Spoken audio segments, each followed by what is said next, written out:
एक बच्चा होने के बाद में मैंने बोला कि हमने शादी किया और बच्चा भी हुआ, तो आप ये बच्चे को भी एक्सेप्ट करो, जैसा अभी मेरी लड़की को कर रहे हो तो वैसे भी इसको करो। तो उन्होंने बोला कि ये तो काफिर का लड़का है, ये हिंदू का लड़का है, हम इसको नहीं अपनाएंगे। घटना बता रही हैं अपनी जीवन की, क्या ये सब सही घटना? जी सही, सच्ची घटना है? जी सच्ची घटना है। सही बोल रही हैं ना? जी सही बोल रहे हैं हम। क्या अनिल जी, ये सही घटना है?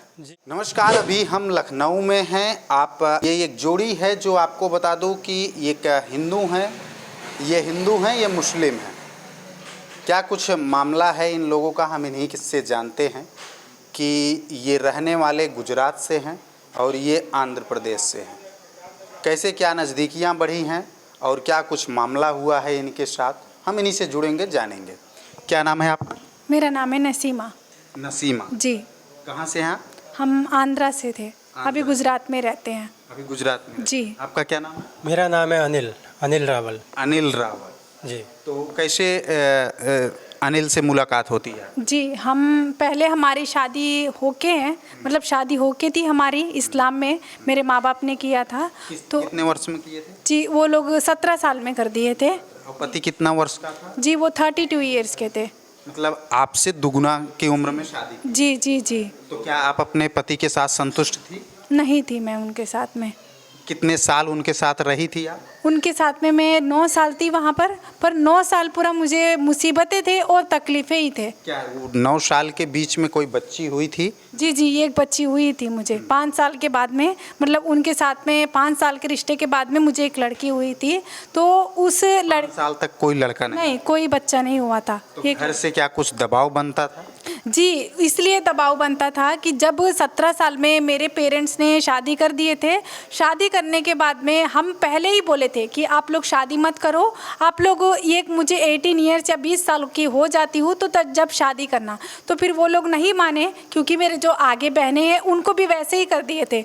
तो फिर हमने बोला कि आप अभी शादी मत करो, मुझे एक 20 साल आ जाते तो हम शादी कर लेंगे। तो फिर उसके बाद में उन्होंने ये बोला कि अगर आप ये शादी नहीं करते हो तो हम बाद में, मतलब जो भी आपका जीवन आप जैसा बोल रहे हो हम वैसे नहीं करेंगे, आपको हम जैसा बोलना है तो आपको वैसे ही सुनना पड़ेगा। तो फिर हमने शादी करी। शादी करने के बाद में उसी घर में गए, हम ससुराल में गए। ससुराल में जाने के बाद में हमें सास का इतना ज़्यादा ये था कि आप खाना भी अगर मांगते हो तो उनको पूछ के खाना है, हम उनको पूछ के खाने। अभी वो तो पति तो सुबह जाके शाम को आता था, उसको कोई, क्योंकि उसको तो गरम वो रोटी। मानते नहीं थे आपको समय नहीं देते थे? हम एक दिन तो हम रोते रोते ऐसे ही हम बीमार पड़ गए थे।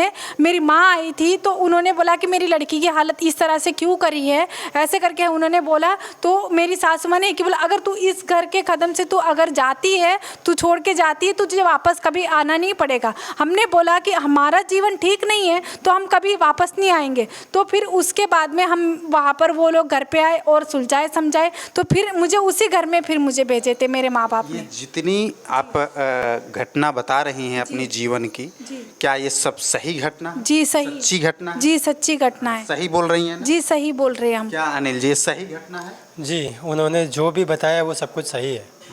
तो अनिल जी को कैसे पाती हैं आप? जी, हम 5 साल वहाँ पर, 5 साल के बाद में हमें एक बच्चा हुआ था। बच्चा होने के बाद में वही गुजर रहा था, जो हमारे जीवन में गुजरा है वही गुजरते जा रहा था। क्योंकि हम एक कैसे पाई, मैं पूछ रहा हूँ कैसे पाई? जी, हम एक बार हम माँ बाप से, हमारे माँ बाप से बात करने के लिए भी उनकी परमिशन चाहिए थी, जो घर में हैं वो लोग की परमिशन चाहिए थी कि हम हमारे पापा से हम बात करें। तो हम उनसे बात करने के लिए भी बाजुक जाके, हम लोग बाजुक रूम में जाके मुझे बात करनी पड़ती थी। तो फिर हम नंबर भी कोई सेव नहीं रखते थे। एक बार हम ऐसे हमारे अब्बू का नंबर लगा रहे थे, तो ये गलती के नंबर की वजह से तो इनसे मुझे बातचीत हुई। एक नंबर गलत होता है तो अनिल के पास कॉल लगता है। जी। तो अनिल जी, जब आपके पास कॉल जाता है तो ये किस स्थिति में उस समय बात कर रहे हैं? ये बहुत ज़्यादा रो रही थी। और उनको यही था कि शायद उनके पापा कोई कॉल लगाए, और उन्होंने अपनी व्यथा जो थी वो सब कुछ बताने लगी कि एक ही बार में बताने लगी? जी, पहले रोते हुए हमने इनसे बात करी कि मतलब आपसे, मतलब हमने सोचा कि हमारे अब्बू को कॉल लगाया तो आपसे कॉल लग गई है, तो हम माफ़ी चाहते हैं, हम दोबारा नहीं करेंगे। तो फिर इन्होंने बोला कि नहीं रुकिए, आप रो क्यों रहे हैं, मतलब अब आपकी हालत क्या है, मतलब अभी कोई भी एक अच्छा इंसान एक महिला का मदद तो करना चाहता ही है। तो उन्होंने बोला कि आप रो क्यों रहे हैं, आपका जो भी ये है मुझे बताओ, क्योंकि अभी कोई किसी का ले जाके किडनैप भी कर सकता है या कुछ भी हो सकता है। तो फिर इन्होंने बोला कि आपकी जो भी दुर्घटना है वो हम बताइए तो हम आपका मदद करेंगे। आपकी जितनी पति के साथ घटना थी और आपके मायके की जितनी घटना थी, जितनी आप मायके में सताई गई थी, जितने ससुराल में सताई गई थी, दोनों जगह की घटना इनको बताती है। तो कहीं ना कहीं अनिल के अंदर इंसानियत वो जगती है। जब इंसानियत जगती है तो क्या इनके तब तक इनके दिलों में आप जगह बना चुकी थी? जी, हम 1 साल पूरा हम लोग ऐसे ही कॉल पर ही बात करते, हमारे साथ में जो भी होता था हम इनको बताते थे कि हर एक दिन का हम डेली घटना बता, डेली हम एक दूसरे से बात करते थे। फ्रेंड ना देर तक बात होती थी? हम पहले तो 4-5 मिनट बात करते थे, पर थोड़ा और ज़्यादा एक दूसरे को जानने लगे, उसके बाद में करीब 1-1 घंटा तक बात करते थे। बहुत सारे सुनिए मेरा सवाल में, बहुत सारे लोग ये वीडियो देख रहे हैं और वीडियो देखने के बाद आप मुस्लिम धर्म से हिंदू धर्म में जा रही हैं, तो आपके नाम पे फतवा जारी हो जाएगा, इनको भी धमकियां मिलेंगी, बहुत सारे समस्याओं का सामना करना पड़ा होगा, तो क्या कुछ है ज़रा वो बताइए। हम उन सभी सारी चीज़ों को एक ही बोलेंगे, हम जिस तरह से हमारा जीवन हमने खड़ाया है, हमने दुख से आए, क्योंकि सारी दुनिया तो नहीं सही है, दुनिया तो बोलेगी, उनका तो है ही बोलने का काम। जो हमारा जो जीवन है सहे है वो हम सहे हैं, कोई नहीं सहे है। हमारे जो साथ दिए वो ये दिए हैं, हमारे जो साथी है वो हमने शादी करी तो इन्होंने साथ दिया, दुनिया ने हमें तो साथ नहीं दिया है ना। भले वो लोग चाहे हमारे बारे में भला बुरा बोले, गालियाँ दी, हमें कोई फ़र्क नहीं पड़ता है। अच्छा, एक सवाल और कि जब ये मिलते हैं तो ये इनको पहली मतलब इनसे पहली मुलाकात आपकी कहाँ हुई थी और कब हुई? जी, हम एक टाइम पे हमने सोचा कि 1 साल बाद बातचीत हुई तो हमने इनको बोला कि हम यहाँ पर नहीं रहेंगे, हम आपके साथ में रहना चाहते हैं। तो अगर हम तो गुजरात तो कभी देखे नहीं है, क्योंकि बाहर की दुनिया हम नहीं देखे हैं, तो हमने इनको बोला कि आप पढ़ाई लिखाई करे हो, हम एक बच्ची को भी साथ में लेकर आना चाहते हैं, तो आपको यहाँ पर विजयवाड़ा तक आए तो मैं आपके साथ में आऊँगी, ऐसे करके मैंने इनको बताया था। पहले पति से आपको एक बच्ची है, फिर उसके बाद दूसरे पति से आपका प्रेम बढ़ता गया तो आप विजयवाड़ा इनको बुलाती हैं। तो क्या भैया जब आप विजयवाड़ा पहुँचे थे तो कैसे पहुँचे थे, फिर कहाँ मिले थे विजयवाड़ा में? हम लोग विजयवाड़ा बस स्टैंड में मिले थे। Bus stand? जी, क्योंकि जब मैं गुजरात में रहता था तो मैं जॉब करता था, नसीमा ने मुझे अपनी पूरी कहानी बताई हुई थी, तो वो सब कुछ सुनने के बाद में मतलब एक दूसरे को जानने लगे, पहचानने लगे, सब कुछ हो गया। एक दूसरे के साथ में रहने के लिए हम लोग ने। आपको डर नहीं लग रहा था उस? डर तो था, क्योंकि ये है मुस्लिम, मैं हूँ हिंदू, अभी लोग तो कभी इसको एक्सेप्ट करते ही नहीं है, तो डर तो था कि हम लोग कैसे करेंगे, क्या करेंगे। पर नसीमा की जो सिचुएशन थी वो मुझे हर रोज़ रो के ही बताती थी कि मैं तो यहाँ पर नहीं रह सकती, अगर मैं यहाँ पर मुझे यहाँ पर रहना पड़ा तो मैं मर जाऊँगी, मैं उससे ज़्यादा कुछ नहीं कर सकती। मतलब कोई डरा धमका के नहीं, मतलब प्यार से ही बोलती थी। अच्छा, फिर नसीमा आपके साथ आती हैं वहाँ से?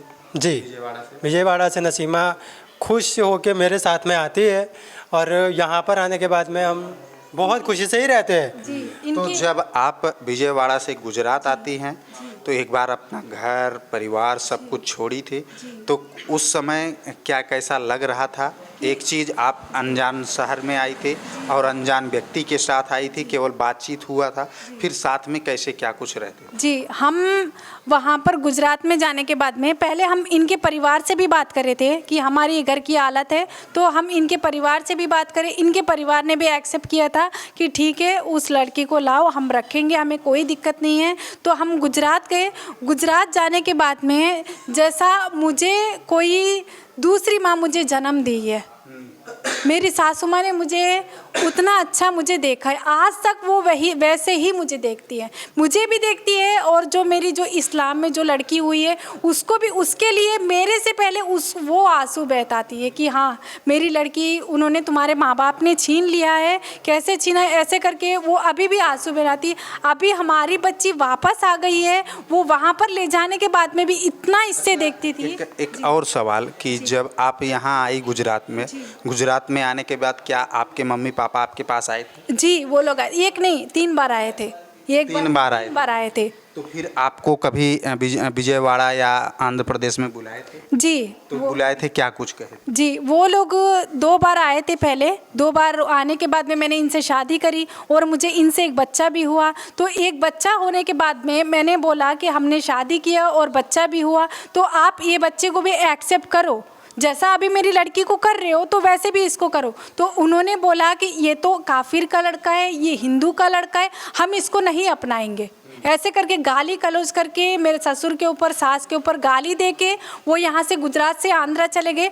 आंध्रा जाने के बाद में उनकी ये प्लान थी कि अगर ये हमारी लड़की, हम इतनी बार भी जा रहे नहीं मान रही है, तो इसको ऐसी बातें बोल के बुलाए कि ये बच्चों को और इसके पति को लेके आंध्रा आए। हम उनके उसके परिवार को देखेंगे। आप आंध्रा जाती हैं? जी, हम उसी से ही माँ बाप करके एक भरोसा थी कि चलो मेरे माँ बाप समझे हैं, सुलझे हैं, तो वो लोग थोड़ा चेंज हुए हैं। तो फिर उसके बाद में हम दोनों हमारे बच्चों को लेके हम आंध्रा गए थे। आंध्रा जाने के बाद में उनकी सारी जो नेगेटिव चीज़ें हैं वो जब बाहर निकली थी, उन्होंने ये बोला कि अगर तुझे इसके साथ में रहना है तो इसको कन्वेंट होना पड़ेगा, इसको। अच्छा। जी, कन्वर्ट होने के लिए? जी, कन्वेंट होने के लिए बोला कि तुम्हें कन्वेंट होना पड़ेगा, इसको खतना कराना पड़ेगा, इसकी पूरा धर्म छोड़ना पड़ेगा। क्योंकि वो सारी चीज़ें कहाँ आई थी, अभी तू तो हिंदू में शादी कर ली, उसको अगर तेरी जो इस्लाम में लड़की पैदा हुई है उसका अगर बाप बनना चाहता है वो, तो ये सारी चीज़ें उसको करनी पड़ेगी। खतना करने के लिए बोल रहे थे? जी, हमें जब हम गुजरात थे तब तो ऐसी चीज़ें बाहर नहीं आई थी, तब तो यहाँ से प्यार से ही बुलाए कि आप गुजरात मतलब आंध्रा में आ जाइए, आपको हम पैसा मतलब जो भी आपको जॉब करना है तो जॉब कीजिएगा, हम जॉब दिलवा देंगे। अगर आपको कोई काम धंधा चालू करना है तो हम तो पैसा देंगे, तो आप लोग अपना काम धंधा चालू कर। जाने के बाद क्या होता है? वहाँ पर जाने के बाद हमें एक रूम में बंद कर दिया जाता है। बंद करने के बाद में एक ही प्रेशर कि हाँ अभी पहले तो लड़की ले लिए हमसे। लड़की लेने के बाद में ये प्रेशर कि अभी तुम्हें इसके साथ में रहना है या वो लड़की चाहिए तो तुम्हें कन्वर्ट होना पड़ेगा, तुम्हें खतना कराना पड़ेगा। तब ये क्या है, जोर जबरदस्ती कर रहे थे वो लोग? जी, जबरदस्ती धमकी भी दे के गए थे घर पे, अगर तू वैसे नहीं करता है तू यहाँ से निकलेगा भी नहीं, हम तुझे मारेंगे या फिर पुलिस। वहाँ से कैसे निकलते हैं? जी, हम लोग, इन्होंने एक बार बोला था कि मुझे मेरी घर पे जानी है, क्योंकि हम घर पे जाना चाहते हैं। ये सारी जो सिचुएशन है तो हम लोग ये नहीं देख पा रहे हैं, तो हम हमारे घर पे जाना चाहते हैं। मैंने इनको बोला कि आप अकेले नहीं जाओगे, मैं भी साथ में आऊँगी, क्योंकि आपकी पत्नी हूँ तो आप कैसे अकेले जाओगे, मुझे भी आना है साथ में। हमारी लड़की को तो उन्होंने छीन लिया है, पर हम लोग गुजरात जाएंगे, गुजरात जाने के बाद उसको कैसे भी करके हम लोग ला लेंगे। तो हम उनको बताए नहीं थे। हम लोग रात के 12 बजे गाड़ी थी, 12 बजे ट्रेन थी हमारी, तो हम उनको बिना बोले वहाँ से निकल गए। हमने उनको बताया भी था कि हम दोनों एक बार घर पे जाके आते हैं हमारे ससुराल में, क्योंकि उनके माँ बाप की भी उनको याद आ रही है, तो हम जाके आएंगे। तो उस चीज़ को भी उन्होंने मना कर दिया था कि अगर वो जाना है तो वो अकेले जाएगा, तू नहीं जा पाएगी, अगर दोनों जाने के लिए देखेंगे तो जान से हम मार देंगे। तो आप लोग कैसे निकलते वहाँ से? जी, हम लोग दूसरे रूम पे रहते थे, उनके साथ में तो हम नहीं रहते थे। तो उस टाइम हमें गुजरात की डायरेक्टली ट्रेन थी, हमें विशाखापट्टनम से विजयनगरम में थे, तो वहाँ से हम गुजरात जाने के लिए 12 बजे की ट्रेन हमने पकड़ी और 12 बजे ट्रेन हम चढ़े थे। तो 1-2 दिन लगी थी और गुजरात हम आ गए। गुजरात आने के बाद में हमने सारे पुलिस वालों से मदद मांगी, हमारी बच्ची को वापस लाने के लिए हम पुलिस से मदद मांगी, RSS वालों से मदद मांगी, हमने दरगाह गए, मस्जिद गए, हर एक सब कुछ कर लिए। हमने नमाज पढ़ी, कुरान पढ़ी, सब कुछ कर लिए, पर वो 1 साल पूरा हमें कोई चीज़ों में कोई फ़र्क नहीं हुआ। हमारी बच्ची वापस यूट्यूब चैनल बनाया था अनिल नसीमा ब्लॉग करके, उस पर हम हमारी स्टोरी बताते थे कि शायद सोशल मीडिया के थ्रू कोई आ जाए जो हमारी हेल्प कर सके। तो बेटी अभी मिली क्या? जी मिली है। कैसे मिली? जी, वो हमें यूट्यूब चैनल हमारी अनिल नसीमा व्लॉग्स हम बनाने के बाद में हमें तरुण भाई से बात हुई थी। तो तरुण गुप्ता को आप जानते ही हैं, तो तरुण भाई से बताइए कि मैंने ये मान लिया वो चीज़ जी जी जी। तो उसके बाद में हमें तरुण भाई से बात हुई, तो उन्होंने बोला कि हम जाएंगे आंध्रा और बात करेंगे और बच्ची को वापस लेके आएंगे। वो जब वो किस चीज़ हुई थी, हमने राम जी को हमने मन्नत रखा था, हमने अल्लाह से तो हमने दुआएं कर ली, नहीं हो रहा है, तो हमने इनको बोला कि राम जी को हम मन्नत रखेंगे और ये 10 दिन में कोई चमत्कार हो तो हमारी बच्ची हमें वापस आ जाए। तो हम 10 दिन में हमने मन्नत रखी और तरुण दी से भी हमें बात हुई, तो हमारी लड़की अभी वापस आ गई, हमारे साथ में है। हमने लोग बाद में ये भी कहेंगे कि ये सब जो महिला है ये नाटक कर रही है, झूठ बोल रही है कि किसी के मन्नत मानने से ये ऐसा होगा क्या? तो क्या कुछ अभी बच्ची आ गई और बच्ची मिल गई? जी मिल गई है, हमारे साथ में है। क्योंकि जी हम ये सारी चीज़ें हम सोशल मीडिया पे डाले भी है कि हमारे साथ में ऐसे ऐसे हो रही है, तो आप किसी की भी कोई भी मदद दो। तो उस टाइम पे हमने तरुण भाई से बात करी। अभी बच्ची मिल गई, तभी क्या करेंगी आप? जी हम जाएंगे, क्योंकि हमने मन्नत ये रखा था राम जी से कि हम आपके चरणों पे हम जो बुर्खा पहनते हैं वो हम आपके चरणों पे हम दान कर देंगे। अगर हमारी लड़की 10 दिन में वापस आ जाती है तो हम पूरा हिंदू बनेंगे। चरणों में दान करेंगे कि उनके जाके? जी दान कर देंगे जी, वहाँ पर हम जाके दान कर देंगे। हम पूरा इस्लाम का जो पूरा तरीका है हम छोड़ देंगे, पूरा हिंदू में ही हम रहेंगे। क्या कि जोर जबरदस्ती? कोई ज़बरदस्ती नहीं है, अपने मन से ही हमने मांगा है, अपने मन से ही हमने मन्नत रखा है, अपने मन से ही हम कर रहे हैं। हमारा कोई जोर जबरदस्ती? कोई जोर जबरदस्ती अनिल का कोई जोर जबरदस्ती कोई नहीं है, कोई उनकी जो घटना आपने बताया है सब, ये सब सच्ची घटना? जी सच्ची है, सच्ची है। क्योंकि तरुण भाई ने आए और मदद करे, हम लोग आंध्रा गए, हमारी बच्ची को वापस लेके आए हैं। बस इसी तरह से कुछ रहना चाहते हैं अभी बस। अच्छा, इसी तरह अभी खुश रहना। बस तो ये सब बातें जो घर की बातें थे कि सोशल मीडिया पे रखने का क्या मतलब? सोशल मीडिया पे रखने का एक ही रीज़न था कि हमारी बेटी हमारे पास वापस आ जाए। जी अच्छा जी ऐसी जो दुर्घटना है वो दूसरी बार किसी औरत के साथ में ना होए। जी तो मित्रों, ये जो इनकी स्टोरी थी, ये गुजरात से थे, ये आंध्र प्रदेश से थे, और इनकी स्टोरी धीरे धीरे बढ़ती गई, नज़दीकियाँ बढ़ती गई, और फिर इनको जो पहले पति से पहली बेटी थी वो इनको मिल गई। और इनके बात करें अनिल से, एक बच्चा है इनको, अभी दोनों बच्चे को साथ में लेकर रह रही। बाकी ये स्टोरी आप लोगों की कैसी लगी कमेंट बॉक्स में प्रतिक्रिया ज़रूर दीजिएगा। मिलते हैं नेक्स्ट वीडियो में नई खबर के साथ। जय हिंद, जय भारत।